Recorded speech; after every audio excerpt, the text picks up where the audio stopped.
अक्सर माता पिता यह सोचते हैं कि बच्चों को मीठा खिलाने से वे अचानक हाइपर एक्टिव हो जाते हैं, दौड़ने भागने लगते हैं या शरारती हो जाते हैं।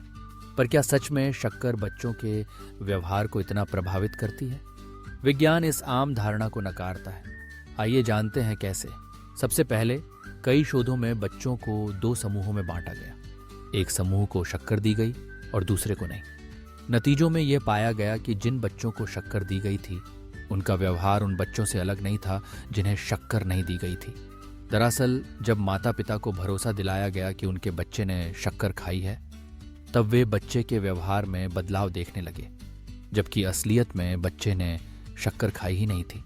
इसे प्लेसिबो इफेक्ट कहते हैं, यानी हमारी मान्यताएं हकीकत से ज्यादा असर दिखाती हैं। शक्कर शरीर के लिए ऊर्जा का एक स्रोत जरूर है, लेकिन इसका सीधा संबंध बच्चों के अचानक हाइपर हो जाने से नहीं है। असली वजह अक्सर कुछ और होती है, जैसे कि जन्मदिन की पार्टी, दोस्तों के साथ खेलने का उत्साह या कोई खास मौका।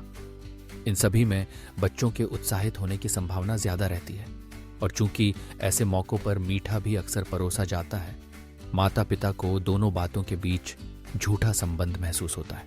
यह भी जरूरी है कि हम शक्कर की मात्रा सीमित रखें, क्योंकि जरूरत से ज्यादा शक्कर से मोटापा, दांतों की समस्या और कुछ अन्य सेहत संबंधी खतरे बढ़ सकते हैं।